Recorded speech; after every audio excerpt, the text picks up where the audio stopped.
Utilice las propiedades y fórmulas de la suma para calcular cada suma. Observe que estas sumas se expresan mediante la notación sigma o la notación de suma. Primero tenemos que la suma de m es igual a 1 a 9 de m en cubos. Si ustedes dos se expanden, m primero toma el valor de 1, y nosotros agregamos 1 para m en la fórmula m cúbico, lo que nos da un cubo. Además, ahora m toma el valor de 2. Lo que nos da 2 en cubos, más m toma el valor de 3, nos da 3 en cubos, más m toma el valor de 4, 5, 6, 7, 8 y luego 9, y luego se detiene. Observe que 9 es el límite superior del índice, por lo que tenemos más más 9 en cubos.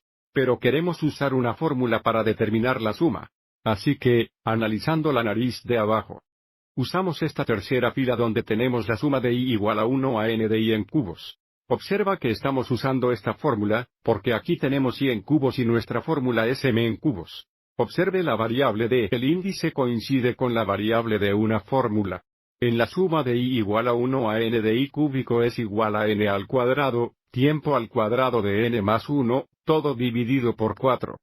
Y nuestro aviso de caso n es igual a 9, lo que indica que nuestra suma es igual a 9 multiplicado por el cuadrado de n más 1 va a ser el cuadrado de 9 más 1 del cuadrado de 10, todo dividido por 4, que es igual a 81 veces 100 dividido por 4. 100 dividido por 4 se simplifica a 25. La suma es igual a 81 veces 25, lo que equivale a 2.025. Para el segundo ejemplo, tenemos que la suma de q es igual a 1 a 15 de 5 cubos. Sin embargo, antes de que podamos aplicar una de estas fórmulas a continuación, tenemos que factorizar los 5 usando nuestras propiedades de suma. La suma dada es igual a 5 veces la suma de q es igual a 1 a 15 de un cubo. Esto indica que la suma es igual a 5 veces la suma de q es igual a 1 a 15 de q cúbico es igual a. De nuevo cuando n es 15. Tenemos el cuadrado de 15 veces el cuadrado de 15 más 1 o el cuadrado de 16, todo dividido por 4. Lo que nos da 5 veces 15 al cuadrado es 225 veces 16 al cuadrado, lo que equivale a 256, todo dividido por 4. En 256 dividido por 4 es igual a 64, la suma de q es igual a 1 a 15 de 5 en cubos es igual a 5 veces 225 veces 64. Lo que equivale a 72.000. Para el tercer ejemplo, tenemos que la suma de r es igual a 6 a 18 de nuestro cubo. Tenemos que tener cuidado aquí y observar el límite inferior. Es r igual a 6, no r es igual a 1.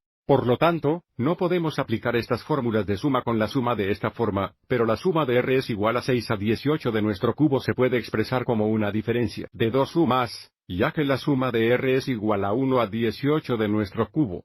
Observe que la suma original tiene 5 términos menos, o la suma de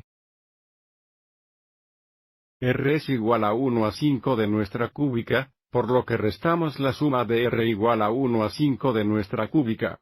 Observe que la diferencia de estas dos sumas nos dará la suma original, y ahora podemos usar la fórmula de suma para la suma de i en cubos para determinar la diferencia entre estas dos sumas. Para la primera suma, tenemos que n es igual a 18.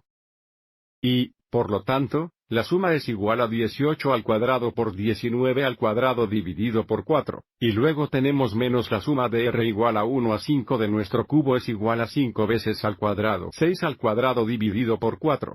18 al cuadrado es igual a 324. 19 al cuadrado es igual a 361 dividido por 4, y luego menos 5 al cuadrado es 25 veces 6 al cuadrado es 36 dividido por 4. Simplificando 324 dividido por 4, se simplifica a 81. Y 36 dividido por 4 es igual a 9. La suma original es igual a 81 veces 361 menos 25 veces 9, lo que equivale a 29,16. 29,016. Espero que te haya resultado útil.